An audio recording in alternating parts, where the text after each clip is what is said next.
Senhor Deus Todo-Poderoso, vamos dar início aos nossos estudos a respeito do Evangelho de Jesus, para o que pedimos a assistência e proteção dos vossos bondosos mensageiros e do nosso anjo da guarda, a fim de que nos esclareçam a inteligência e nos dê o discernimento necessário a nós, os encarnados, e aos nossos irmãos desencarnados, que aqui vieram com a permissão do Pai, para bem compreendermos o que vamos estudar. Rogamos a Jesus, o nosso Mestre e Guia, seja conosco e presida nossa reunião. Em teu nome, Senhor, do seu bendito Filho Jesus, da nossa Mãe Maria, de Ismael e da irmã veneranda, protetora desta casa, damos por aberta a reunião de estudos desta noite. Assim seja. Como cooperas, nós, porém, não recebemos o Espírito do mundo, mas o Espírito que provém de Deus. Paulo, Coríntios 1, 2 a 12. Lendo a afirmativa de Paulo, reconhecemos que, em todos os tempos, o discípulo sincero do Evangelho é defrontado pelo grande conflito entre sugestões da região inferior e as inspirações das esferas superiores da vida. O Espírito do mundo é o acervo de todas as nossas ações delituosas, em séculos de experiências incessantes.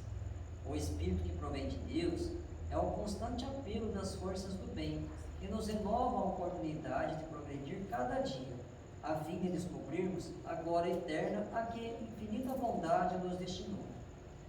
Deus é o Pai da criação.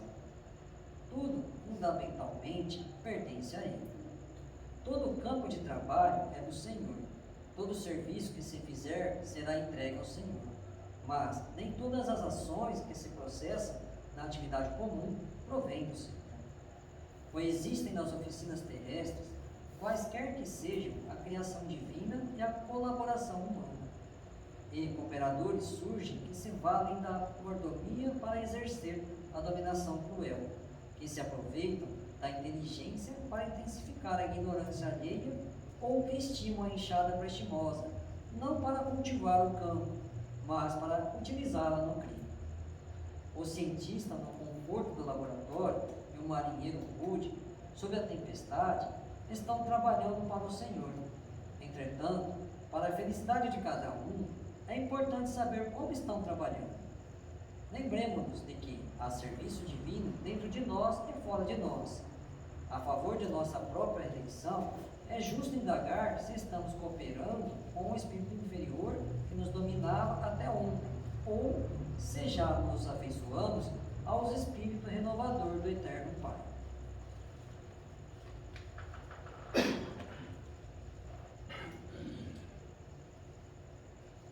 Pai nosso que estais nos céus, santificado seja o vosso nome, Senhor. Que venha a nós o vosso reino, que seja feita a vossa vontade, assim na terra como nos céus. O pão nosso de cada dia nos dai hoje, Senhor. Perdoai as nossas ofensas, assim como nós perdoamos aos que nos têm ofendido. E não nos deixeis que entremos em tentações, e livrai-nos, Pai, de todo o mal, porque teu é o reino, o poder e a glória para sempre. Amém.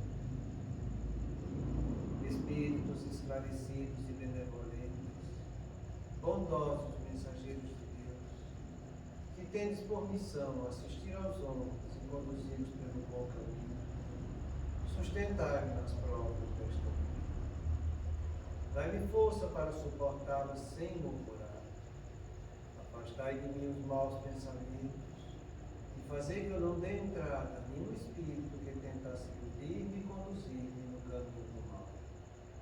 Esclarecei minha consciência com relação aos meus defeitos e tirai-me de sobre os olhos o véu do orgulho, capaz de impedir-os perceber e confessá-los a mim.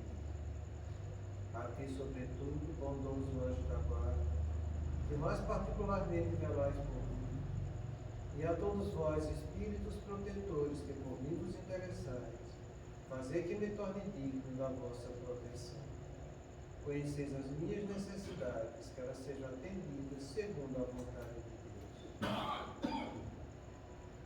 Que a paz, que irradia do coração de Jesus e que abrange toda a terra, possa ser assimilada por todos os corações aqui presentes, tanto encarnados quanto os desencarnados, para que de posse dessa paz possamos compreender as leis que regem o mundo espiritual e ter a sabedoria de praticá-las em nossa vida diária. E em nome do nosso Mestre amado, da equipe espiritual que rege essa casa, dos nossos anjos guardiões, espíritos protetores, solicitamos que a água aqui exposta seja purificada em nossos benefícios. Que assim seja, damos graças a Deus.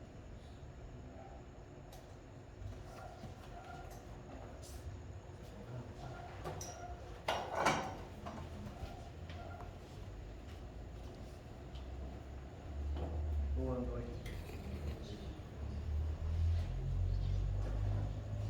Para dar continuidade aos nossos estudos, a gente está vendo algumas noções básicas do que são transtornos mentais e obsessão. Eu vou ler novamente essa pergunta e essa resposta do Livro dos Espíritos, porque ela é de uma importância capital, sabe? Para a gente que estuda isso. Kardec faz a seguinte pergunta: disse Jesus, que matou com a espada, pela espada perecerá.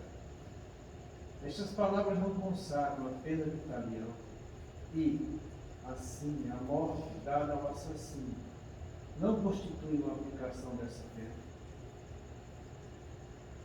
Muita gente acredita nisso, sabe? E nisso aqui se baseia quem entende desse jeito, sendo a favor da pena de morte. Se você matou, então você vai morrer também. É basicamente isso aqui que ele está perguntando. Mas a resposta é muito simples. Tomai cuidado. Muitos vos têm enganados a respeito destas palavras como acerca de outras. A pena de talião é a justiça de Deus. É Deus quem a aplica. Todos vós sofreis essa pena a cada instante, pois que sois punidos naquilo em que haveis pecado, nessa existência ou em outra. Aquele que foi causa do sofrimento para seus semelhantes, virá achar-se numa condição em que sofrerá o que tenha feito sofrer. Este é o sentido das palavras de Jesus. Mas não vos disse ele também, perdoai aos vossos inimigos? E não vos ensinou a pedir a Deus que vos perdoe as ofensas, como houver de vós mesmo perdoados? Isto é, na mesma proporção em que houver perdoado, compreendei bem. Então, entenda isso aqui. Todos vós sofreis essa pena a cada instante, pois que sois punidos naquilo em que haveis pecado, nessa existência ou em outra. Será que você já parou para analisar isso na sua vida de hoje? Porque a gente está passando por isso. Passando por expiações. Toda expiação que eu estou passando é uma situação dessa que eu estou vivendo. E é como a gente estudou ontem aqui. As expiações eu vou passar de mim para comigo mesmo, através das situações do meu corpo, que é o objeto por onde meu espírito se manifesta. Vou passar expiações de mim para com meus laços afetivos, que isso é para o meu parceiro conjugal. Vou passar de expiações de mim para com minha família, em relação aos meus pais, meus filhos, os parentes mais próximos. E vou passar de expiações em relação a mim e o meu social no torno dele. Todos nós estamos passando por isso. E a gente está passando por isso por causa disso aqui. Porque a gente está sofrendo a cada instante, sendo punido naquilo que a gente pecou. Então que a gente pare e analise. Isso aqui faz parte da nossa vida.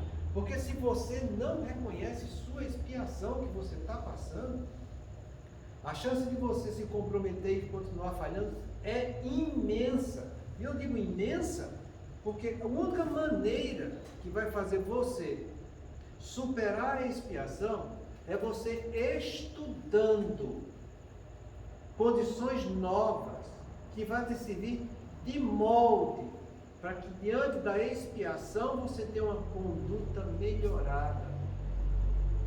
Se você não for estudar algo novo em relação àquela experiência emocional que você está passando, você vai continuar cometendo o mesmo erro. Isso é de crucial importância.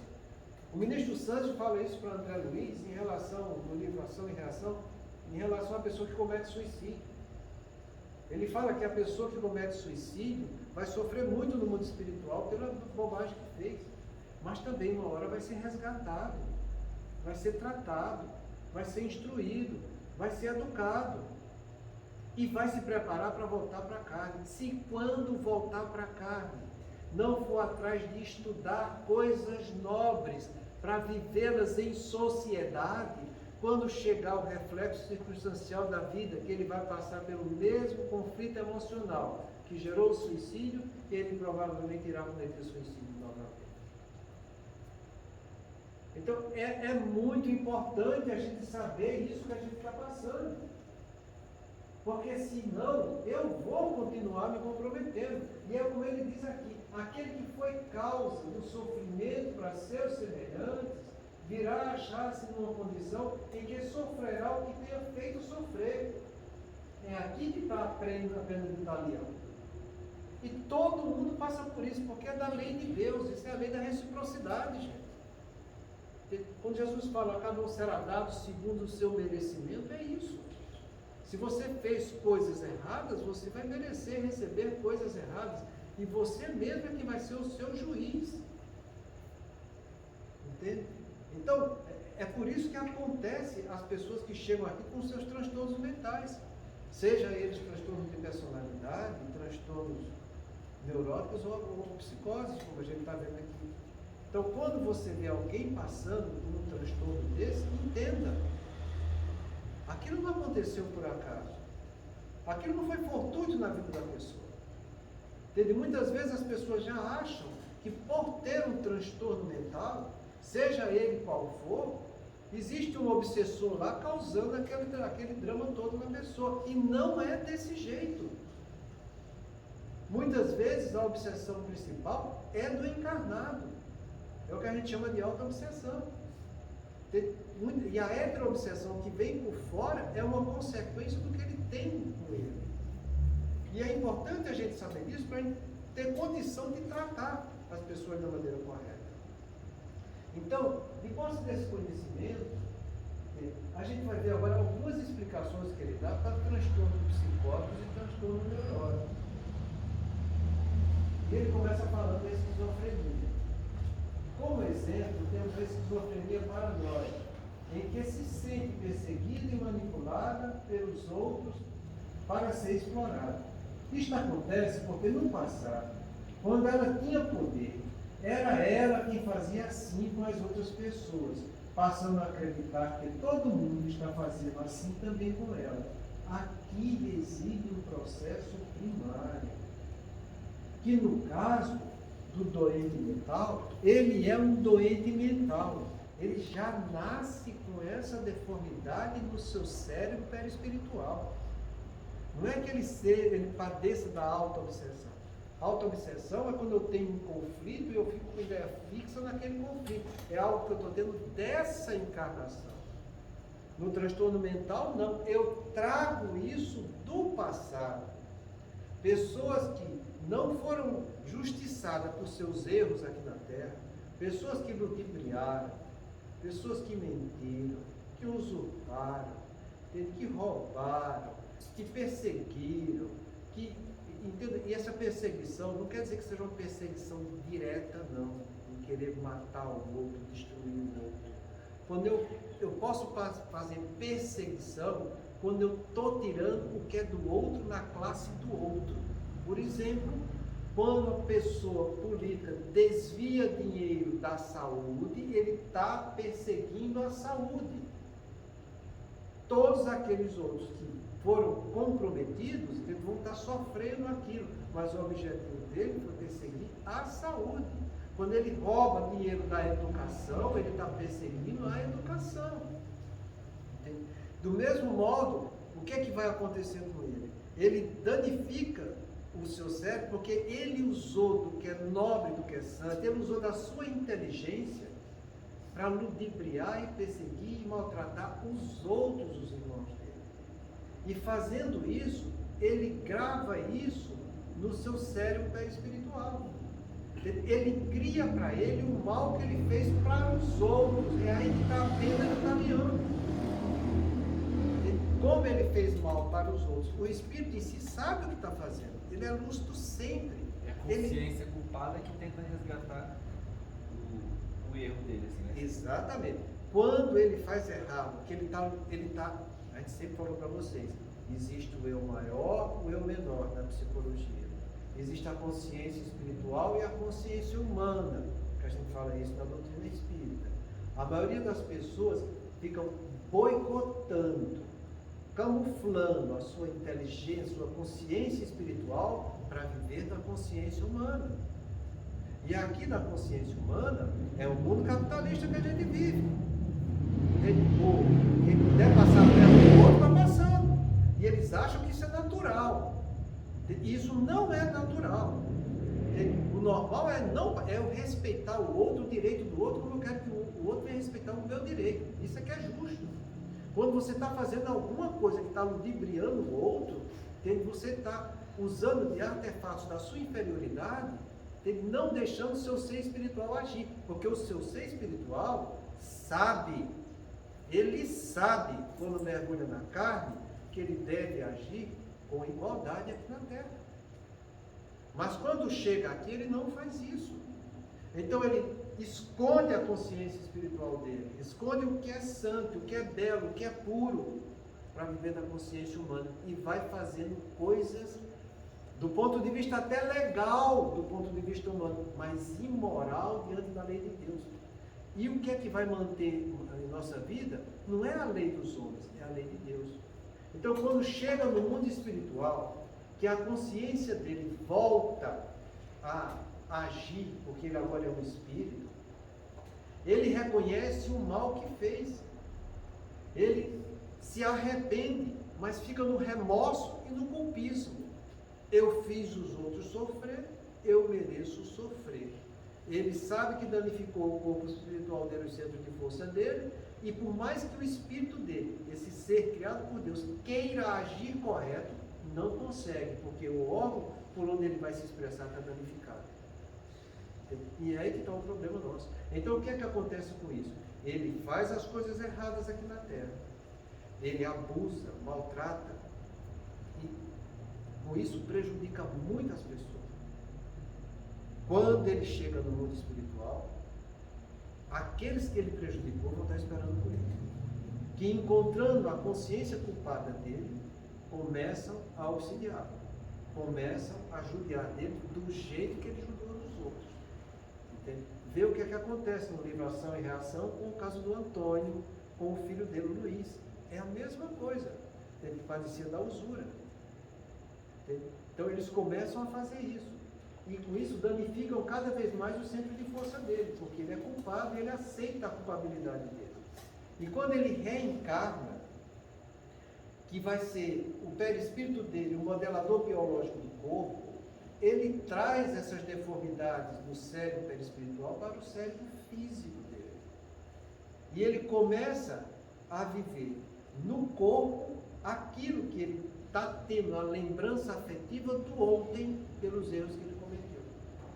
Então, a esquizofrenia é uma doença própria do espírito reencarnante. Ela não é uma doença primária do assédio espiritual.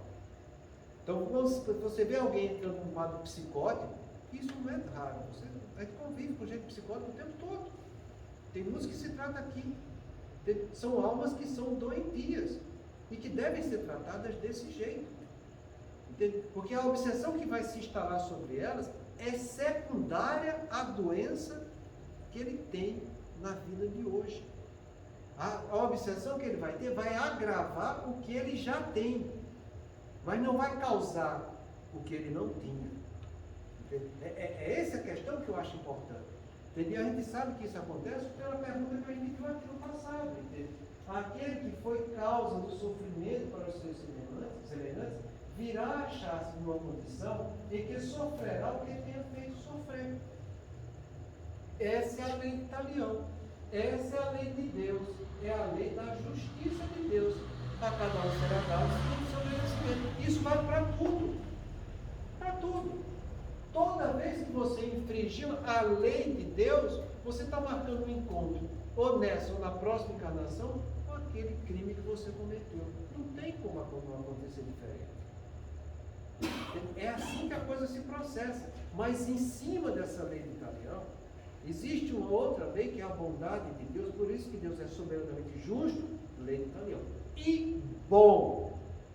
Então a bondade de Deus vem com sua misericórdia abrandar aquele que está fazendo o que é correto, para se harmonizar com a sua justiça. Então aquilo que Pedro falou, o amor cobre uma multidão de pecados, é pura verdade. Se você traz com isso, e você vai pagar isso, e você aceita pagar com amor, agindo com paciência e coragem para fazer a coisa certa, esse quadro vai cada vez superficializando, ficando mais fácil de tratar. Seja ele qual for. Seja ele qual for. Então, isso é de fundamental importância, porque se eu encontro um paciente meu que tem um quadro psicótico e eu consigo levar ele para que ele haja com paciência diante do problema que ele está passando e com coragem fazendo o que está ao alcance dele para que ele se melhore, se eu trabalho essa janela, é a janela da cura que a pessoa vai estar alcançando. Ocorre justamente o oposto quando eu deixo o paciente de lado e chego para ele e digo: o teu problema é a obsessão. O teu problema são os espíritos que estão fazendo isso contigo. Então eu estou tirando a oportunidade dele trabalhar na cura dele e estou projetando a cura como se fosse um ato fora dele. E é aí que está o grande mal. Só que está fora, né? Não é desse jeito. É esse detalhe que eu quero que vocês entendam. Para que a gente procure fazer um diagnóstico correto do processo, e tendo um diagnóstico correto do processo, eu consigo implantar um plano terapêutico eficaz para solucionar a cura da doença. Se você não tem conhecimento para fazer um diagnóstico, e você faz um diagnóstico errado, no lugar de tratar a doença, você agrava a doença. Mas, irmão, por exemplo, se uma pessoa vai no psiquiatra que não tem toda essa... que não trabalha a doutrina espírita, eles só vão tratar mais o corpo, certo? Que vai no neuro, que não tem essa visão espiritual, eles vão dar medicação que vai tratar só o sintoma. Ele vai fazer melhor do que o espírito. Porque o psiquiatra vai dar remédio para recompor o cérebro dele que precisa. O psiquiatra vai orientar ele a ter paciência com a doença dele. O psiquiatra vai ser honesto para ele dizer que é uma doença crônica, que ele pode melhorar, mas não vai ficar curado como ele gostaria. O psiquiatra vai estar sendo honesto com ele, dizendo que ele vai precisar fazer uma terapia para poder ter cada vez mais paciência em fazer o tratamento direito, correto. Só tem vantagem quando ele vai no psiquiatra. Porque o psiquiatra vai estar tratando o doente onde está a causa. E quando ele chega na casa espírita, eles fazem o contrário. Diz que a causa não é o doente, a causa é a perturbação que ele tem. Aí chega um médico inconsequente e vê, tem espírito do lado dele, não vai ter, mas é secundário, não é primário. Aí recebe a entidade que está lá e diz um monte de impropério, e aí é que a entidade vai gostar mesmo, está entendendo? Porque ele vai querer que o outro se lasque cada vez mais. Entendeu? Só eu mesmo que estou fazendo isso e vou continuar fazendo. E fica rindo com a pessoa que está acreditando. Entende? E não é nada disso, ele é só secundário no processo. Se você trata a causa primária, entende? Levando a maneira correta de como a pessoa deve encarar o seu problema, e ele tem a resignação para aceitar isso, e ele começa a agir da maneira correta, com adesão ao tratamento, fazendo esforço para se melhorar, é a melhor maneira de curar. Porque entenda, o espírito em si, o espírito, esse ser que Deus criou, que é onde quem pensa, quem sente que tem vontade, ele nunca vai ficar psicótico. Ele vai dar sempre a luz de Deus lúcido ali. Ele não consegue expressar, porque quando ele vai querer passar o processo para o cérebro perispiritual dele, ele está danificado. Então ele vai querer fazer uma coisa e vai sair outra. Entendeu? É aí que está o problema. Por isso que eu trouxe para vocês aquela folhinha dos doentes mentais. Dentro do quadro. Não trouxe? Das comunicações do Chico. Eu acho que as instruções psicofônicas do Chico, em que o espírito que tem um quadro de esquizofrenia dá o relato dele. Entende? Ele falando da angústia que ele tinha quando estava encarnado, de querer fazer as coisas certas, mas quando ele pensava em fazer uma coisa certa, saía uma coisa extremamente diferente do que ele queria fazer. E ele xingava, ele esbravejava, ele ficava agressivo, ele queria bater nos outros, e não era aquilo que ele queria. Entende? Isso é que é o bonito da coisa. Porque é o espírito lúcido, pensando desse jeito, querendo fazer o que é certo, que diante da expiação, ele vai aos poucos corrigindo o cérebro perispiritual dele por sua própria força de querer fazer o que é certo no lugar do que ele fez errado ontem. É aí que está a cura da coisa. Nós somos donos de nós mesmos, gente. Somos nós que nos curamos. A cura é quando a alma muda e ela trabalha no caminho da mudança. Ela vai corrigindo no seu corpo espiritual as deformidades que ela causou para ela mesma. Eu já falei para vocês, tem uma comunicação do Chico a respeito de um rapaz que tinha doença reumática grave, e que, o Chico do Kardec, e que ele evocou esse amigo dele, estava fazendo a evocação de encarnados, para ver como ele se comportava desencarnado. E ele se comportou desencarnado de uma maneira extremamente mais lúcida e sábia do que quando estava encarnado. E quando terminou a comunicação, ele deixou um recado para ele mesmo. Olha que bonito. Deixou um recado dele, desprendido do corpo, para ele quando estivesse no corpo. Para que ele não insistisse em fazer o tratamento experimental que ele estava pensando em realizar para sua artrite. Porque ele tinha feito isso de uma maneira de rebeldia na encarnação passada e não corrigiu a deformidade do corpo espiritual pela atitude de rebeldia, e a doença continuou. E ele trouxe nessa encarnação vigente. Então isso serve para tudo, não é só do doente mental não.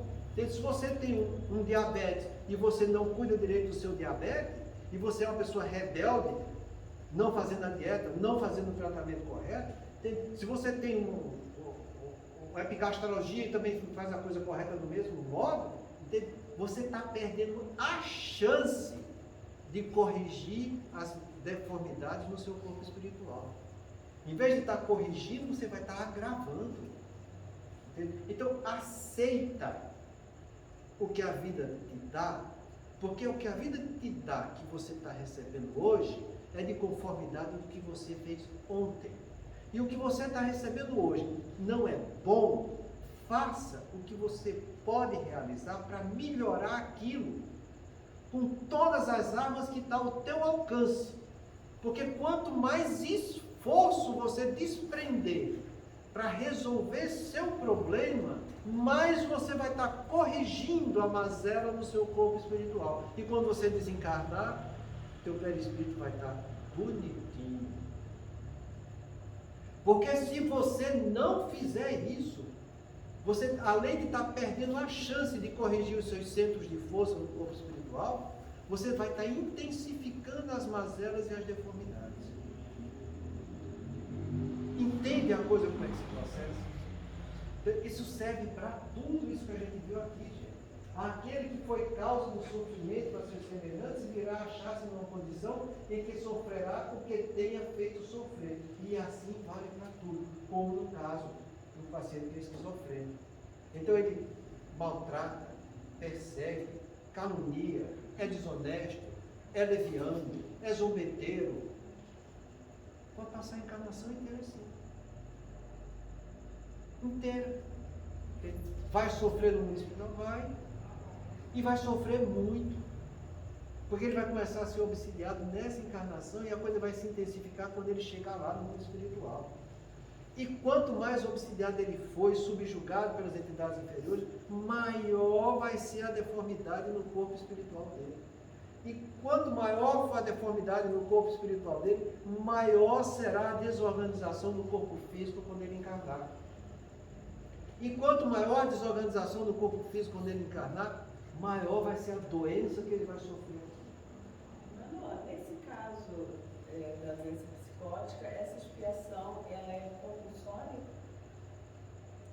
Esse espírito, ele vem nessa situação, pensando que ele pode melhorar e que ele vai vir com esse corpo desta forma, com o objetivo da melhora, ou ele vem de forma compulsória, sem que ele escolha? Ele pode vir tanto da forma penitente quanto compulsória. As duas coisas. Não tem como ele não escapar. Ou penitente ou compulsória, ele vai ter que passar. No caso do exemplo do irmão Santos, lá do livro Ação e Reação, a pessoa vem de forma penitente. Ele é recolhido, ele é tratado, ele é equilibrado lá, ele é preparado, ele reencarna, sabendo que vai passar por aquela prova, por aquela expiação que ele causou para ele mesmo.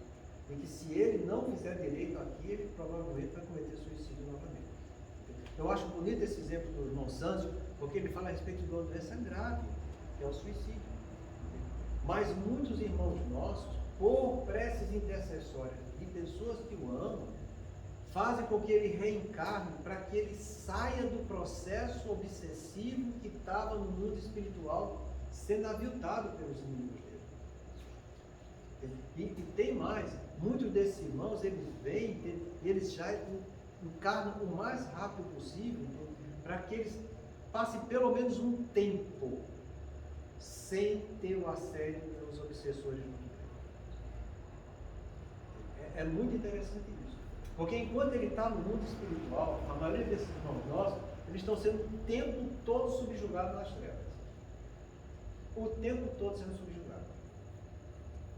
Então eles se retiram, ele faz o que melhor pode fazer por eles, porque isso é tão grande. Terezinha, se você for ler o livro Memórias do Suicida, acho que eu falei isso semana passada, mas eu falo de novo. Quando o irmão Botelho vai conhecer o manicômio, que ele chega lá, ele fica extremamente assustado pela situação espiritual que estava aquelas pessoas. Eu fico imaginando, ele descreve como se fosse um pátio grande, sabe? Onde existem espíritos lá extremamente debetados, sem raciocínio nenhum. Você já assistiu o filme O Estranho no Ninho, em que a pessoa é lobotomizada? Não sei se vocês assistiram esse filme. Em que a pessoa fica... Ele não consegue, não interage com nada. Isso é uma pessoa debetada, hein? Meio catatônico? Na catatônica até que é bom. Esse filme eu acho que se você quiser assistir, é mais ou menos aquilo ali, sabe? Ele destrói o órgão do pensamento da pessoa. Entendeu? Ele é um criminoso extremamente ofensivo. E ele fica ebetado, entendeu? Abestalhado lá. Então ele encontra os irmãos daquele jeito. E ele fica tão assustado. Ele diz, mas o que é isso?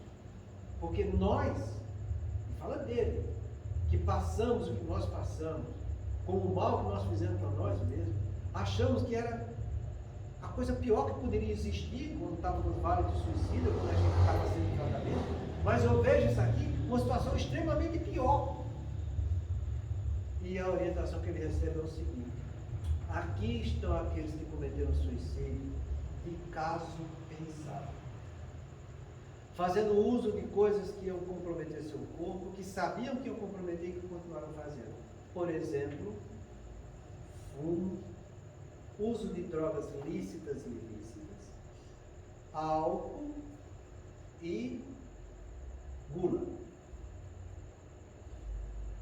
Ficam com o sistema nervoso totalmente deteriorado, porque eles mesmos deterioraram para ficar vivendo do vício, sabendo que o vício iria comprometer a vida dele. E essa pergunta está no livro dos Espíritos. Kardec pergunta se a pessoa que comete suicídio, sabendo que de antemão aquilo que ele estava fazendo iria causar a destruição do corpo dele. Ele fala, são 100 vezes mais culpados do que aqueles que cometem suicídio no ato de desespero. Porque tiveram tempo para pensar e refletir e continuaram fazendo errado, sabendo que aquilo ali ia comprometer o corpo dele. Então é isso que ele encontra lá, sabe? Irmãos extremamente hebetados, sem condição de tratamento. E ele fala, mas o que vai ser desses irmãos? O que pode fazer para beneficiar eles? Já está sendo feito. Eles já foram recolhidos das trevas onde estavam sendo auxiliados. E sabe Deus quantos anos ficaram lá sendo auxiliados? Agora, pelo menos, eles estão recebendo uma atmosfera espiritual melhor, trazendo um pouco de paz para o espírito deles. Mas a única coisa que a gente pode fazer por eles é a encarnação. É o choque biológico no corpo. E muitos deles não vão ter condição nem de nascer na primeira tentativa. De tanta deformidade que vão passar para o corpo físico. E quando eles para entrar nessa encarnação, vão ser todos, mas ser esquizofrênicos não. Vão ser doentes mentais gravíssimos, com retardo neuropsicomotor grave. Porque danificaram o órgão do pensamento. E danificaram por livre sensação de ter o prazer de tomar remédio sem necessidade. Coisa que a gente vê, e a gente fala para os pacientes, você não tem necessidade de... Eu já tenho meu paciente, estava tomando 3 clonazepam à noite, fora os outros, né? Então, pelo amor de Deus, não faça isso. Não, mas eu quero, eu só durmo se for decidido. Não faz, você está piorando a sua situação. São esses pacientes que fazem isso. É o uso abusivo de drogas lícitas, sem necessidade. São pessoas que ficam se chumbando de antidepressivo, de ansiolítico, entende? Por quê? Porque eles tentam fugir da prova e da expiação que a vida está dando. É mais fácil eu ficar sedado do que eu enfrentar a prova e a expiação. Então eles se anestesiam diante da vida, deliberadamente, fugindo da sua responsabilidade. Do mesmo modo, são aqueles que usam drogas ilícitas. O nome já diz que é ilícito diante dos homens, quanto mais diante de Deus. A mesma coisa se eles padecem da gula, que, gente, eu já falei para vocês, uma pessoa com obesidade tipo 1, ele antecipa sua morte em 1 ano. A obesidade tipo 2 antecipa em 3 anos. A obesidade tipo 3 antecipa em 10 anos. Se eu estou antecipando minha morte, eu estou sendo suicida. É a própria medicina que diz isso. E é um suicídio deliberadamente calculado pela pessoa. Porque é muito fácil ela dizer eu não consigo e continuar fazendo aquilo que é viciante para ela. Será que a gente já estudou aqui que uma das coisas que acontece no auto-engano são as crenças limitadoras? E crença limitadora diz o quê? Eu não consigo, eu não dou conta, eu não sou capaz e continuo fazendo errado. Eu sou um coitadinho de mim mesmo. Ou então eu nasci para sofrer mesmo, então deixa eu sofrer, entendeu? Eu sou assim, deixa eu sofrer. Eu estou a tomar calmante mesmo. É aí que está o mal. E isso é uma coisa extremamente comum que a gente vê dentro da nossa casa, com os parentes mais íntimos da gente. E que são suicidas. E o que é que a gente está fazendo por eles? Aí você vai dizer, não está no seu alcance? Aí entra aquela regra que eu gosto de falar sempre. O espírito sofre por todo mal que faça ou que dê causa que aconteça. Por todo bem que deveria ter feito e não fez. E por todo mal que decorreu de não ter feito esse bem. A gente sempre pode fazer alguma coisa. Se você não é ouvido, paciência. Mas você fez. Então sua parte você cumpriu. E se coloque sempre à disposição. Você não aceita isso que eu estou falando agora? Tudo bem. Você tem o direito de fazer isso. Mas se por acaso você se arrepender, vem ter comigo novamente, porque eu posso te ajudar mais. Então você abre sempre uma janela, uma oportunidade para aquela pessoa. Entende? Então é isso que acontece. Esses espíritos hebetados que estavam lá, só a reencarnação. E nesse caso é compulsória, porque eles não têm condição nem de escolher nada na vida deles. Entende? Em contrapartida, os que têm condição de ser tratamento, de receber tratamento, eles são recolhidos e tratados. Mas tem coisas que são tão graves que a pessoa não consegue se reestruturar na harmonia mental sua para que possa receber aulas e orientações no mundo espiritual. Eu cito mais uma vez o livro Memória do Suicida, porque no quarto do Botelho, eu acho que tinham 8 irmãos lá. 8, era 8. Ele fala muito bem de 4 que eram mais íntimos dele. Entende? E ele diz que depois dos 3 primeiros anos, que é a primeira fase de tratamento, entende? Em que eles conseguem sentir que são espíritos e não homens. São 3 anos de tratamento. Quando eles conseguem sentir isso, a maioria, em virtude do remorso, é tão grande que eles não aceitam continuar o tratamento instrutivo no Lar Esperança. Eles têm uma necessidade imensa de reencarnar, passando na carne o mal que eles causaram para ele mesmo, para que a sua consciência consiga ser desbloqueada e ele continuar numa nova desencarnação, continuar o tratamento. Então, dos que estavam com o Botelho, somente 3 seguiram adiante. Entende? E de todos eles, depois que foram para a Esperança, foram sendo instruídos, à medida que estavam sendo instruídos, os outros iam dizendo, não aguento mais. Eu preciso voltar para a carne para pagar um pouco do que eu devo. A minha consciência não aceita mais eu ficar. Eu não consigo aprender mais. E eles queriam voltar para cá. Botelho foi o último a reencarnar. Quando ele resolveu reencarnar, nem os instrutores deles estavam mais lá. Eram outras pessoas, que até os instrutores já tinham reencarnado. E ele sentiu a necessidade imensa de reencarnar. Então, entenda, sempre, diante da bondade e da misericórdia de Deus, sempre que o espírito tem condição de aprender algo mais para superar suas dificuldades, isso vai ser feito. Sempre.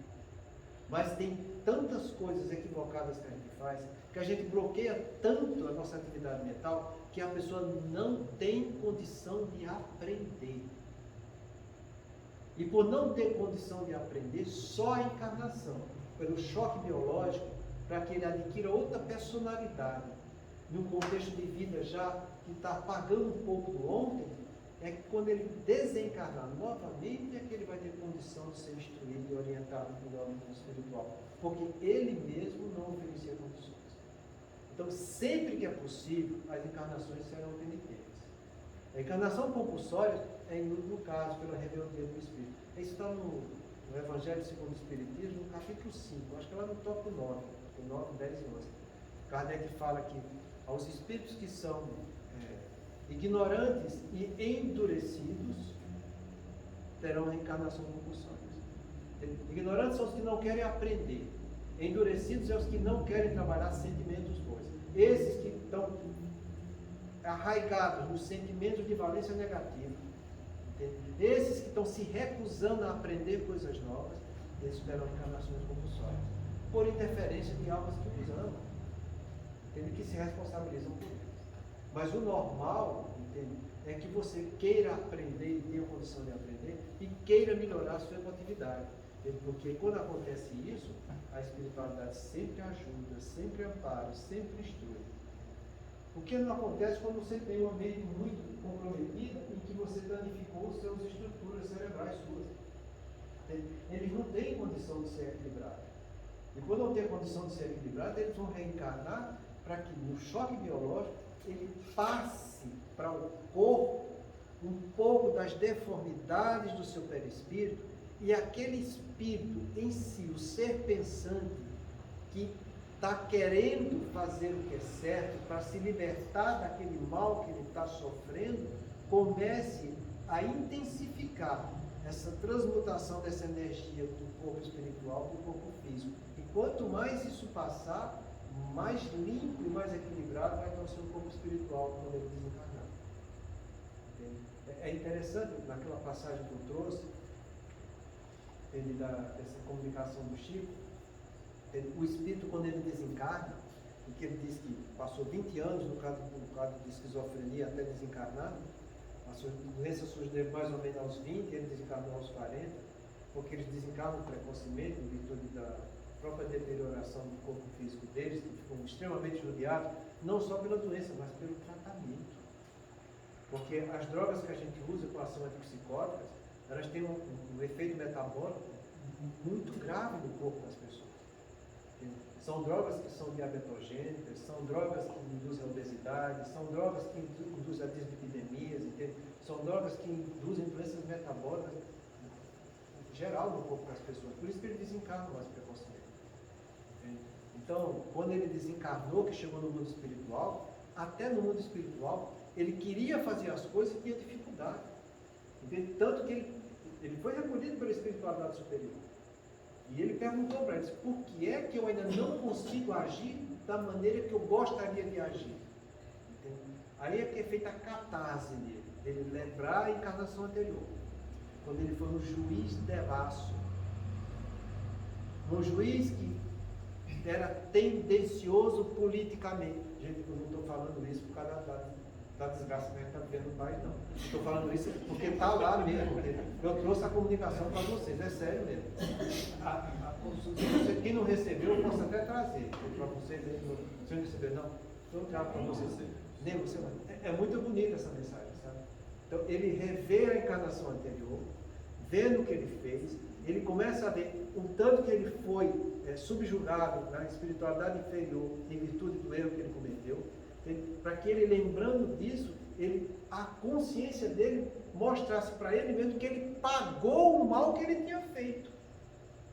E pagando, ele se libertasse e começasse a agir da maneira mais harmônica mentalmente. É aí que a gente começa a entender o processo do que é uma esquizofrenia.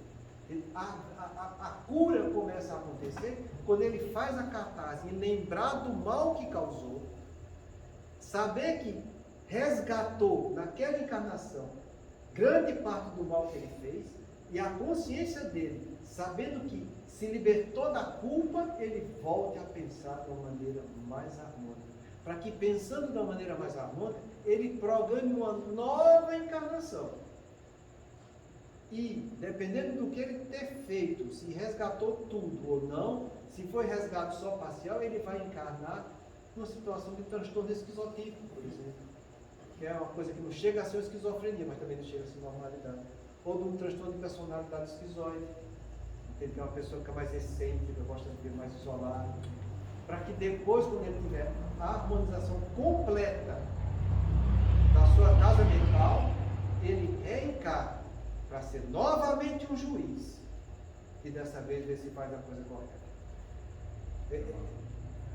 É interessante isso.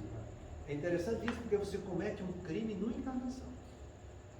Mas às vezes é necessário 2, 3, 4, 5 encarnações para que você se harmonize, para que depois você consiga resgatar aquela quando você gerou o mal. Entende? Então esses irmãos estão passando por esses transtornos mentais, com seus quadros psicóticos, provavelmente terão outras encarnações, com seus transtornos de personalidade no mínimo aí. Entendeu? Um quadro psicótico mais ameno. Até ele se harmonizando gradativamente, para que depois que ele tiver condição de pagar, ele reencarne, passando pela mesma expiação em que ele cometeu o crime. Mas aí tem muita coisa para conversar. O assunto é palpitante.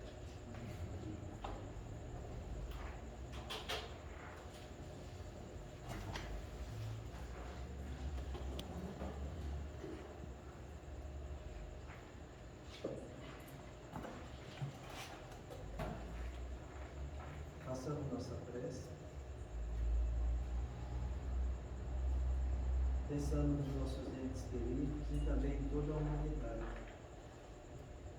que precisa tanto de luz e de amor. Deus nosso Pai, que tens poder e bondade, dai a força àquele que passa pela provação, dai luz àquele que procura a verdade, põe no coração do homem a compaixão e a caridade. Deus, dai ao viajor a estadia, ao aflito a consolação, ao doente repouso. Pai, dai ao culpado o arrependimento, ao Espírito a verdade, à criança o guia, ao órfão o Pai. Senhor, que a vossa bondade se estenda sobre tudo o que criaste. Piedade, Senhor, para aquele que vos não conhece, esperança para aquele que sofre. Que a vossa bondade permita aos Espíritos Consoladores derramarem por toda parte a paz, a esperança e a fé. Deus, o raio, Uma faísca do vosso amor pode abrasar a terra. Deixados beber nas fontes desta bondade fecunda e infinita, e todas as lágrimas secarão, todas as dores acalmar-se-ão, e um só coração, um só pensamento subirá até vós como um grito de reconhecimento e de amor. Como Moisés sobre a montanha, nós vos esperamos com os braços abertos, ó poder, ó bondade, ó beleza, ó perfeição, e queremos de algum modo alcançar a vossa misericórdia. Deus, dai-nos a força de ajudar o progresso a fim de subirmos até vós.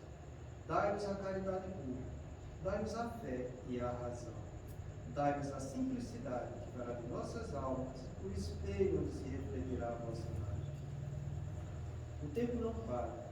Se agora encontras o teu ontem, não ouvides que a atuação de hoje será a luz ou a treva do teu amor. Mais uma vez, Pai,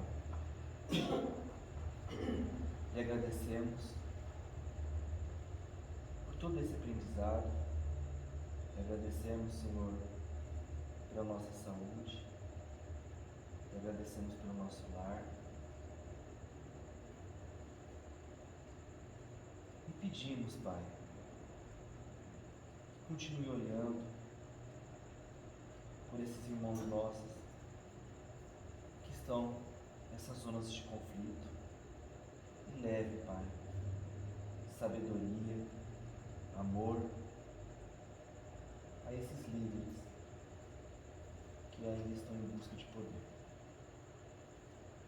Peço, Pai, que olhe pelo nosso Brasil, pelos nossos governantes, e que seja, Pai, abençoado o lar de todos aqui presentes. Pai nosso que estás no céu, santificado seja o vosso nome. Venha a nós o vosso reino, seja feita a vossa vontade, assim na terra como no céu. O pão nosso de cada dia nos dai hoje, Senhor. Perdoa, Pai, as nossas ofensas, assim como nós perdoamos a quem nos tem ofendido. Não nos deixes entregues